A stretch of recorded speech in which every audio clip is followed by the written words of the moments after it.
You were so close. Something was finally working.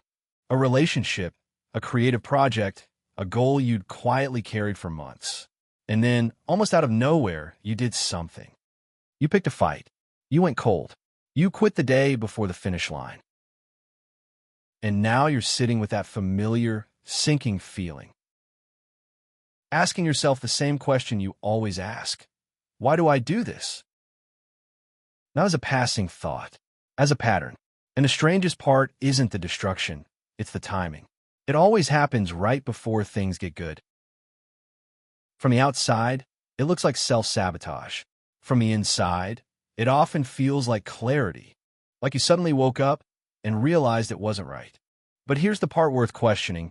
Why does that clarity always arrive at the exact moment things start working?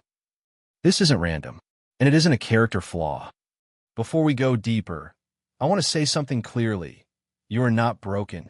What looks like self-destruction from the outside is almost always self-protection from the inside. The brain doesn't sabotage things for no reason. It sabotages things because it has learned, through real experience, that good things carry risk. The pattern you're living in isn't weakness. It's a protection system. The problem is, it's a protection system that hasn't been updated in years. Your brain has a deeply encoded image of who you are, what you're allowed to have, what you deserve, how things tend to go for you. Researchers call this your self-concept, and it functions less like a belief and more like a thermostat.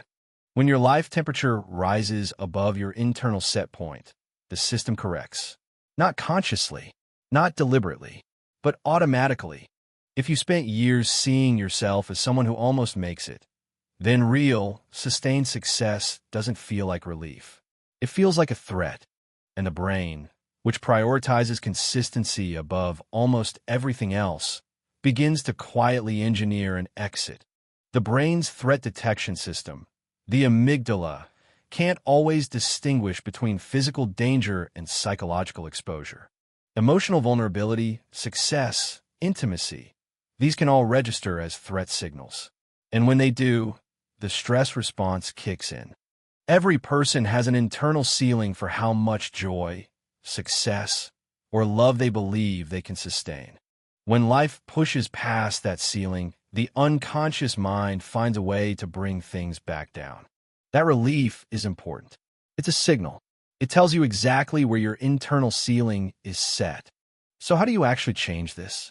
Through understanding the mechanism, and then working with it instead of against it. Step 1. Name the moment before the exit. There's a brief window, a flicker of discomfort, a vague restlessness. That window is the decision point. Naming an emotional state reduces the amygdala's threat response almost immediately.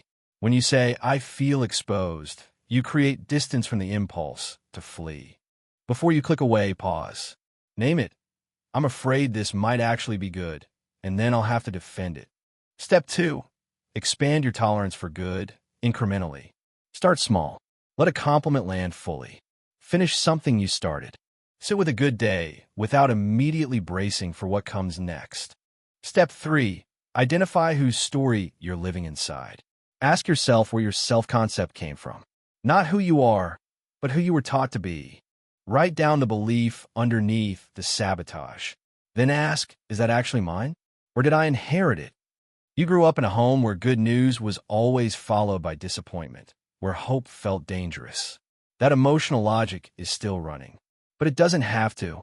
Step 4. Build a new identity narrative through microevidence. Deliberately document small moments where you didn't self-sabotage, where you stayed, where you finished. The brain is a pattern recognition machine. Give it a new pattern consistently, and the old one loses authority. Step 5. Make the unconscious decision visible. When you notice the urge to pull back, pause. Ask one question out loud. Am I leaving because this is wrong, or because this is almost right? You're in a relationship that's going well, genuinely well, and you feel an irrational urge to create distance. The question interrupts the automation. Your brain has a thermostat. It was set a long time ago by experiences you didn't choose in environments you couldn't control. But thermostats can be adjusted by slowly, deliberately teaching your nervous system that warmth doesn't have to be followed by frost, that good things can stay. You haven't been sabotaging your life. You've been protecting a version of yourself that was built to survive a specific kind of pain. And that version served you. But it doesn't have to be the last version. The next time you feel that familiar flinch, that inexplicable urge to leave before it gets real, I want you to remember that feeling isn't wisdom. It's history. And history, unlike the future, is allowed to stay in the past.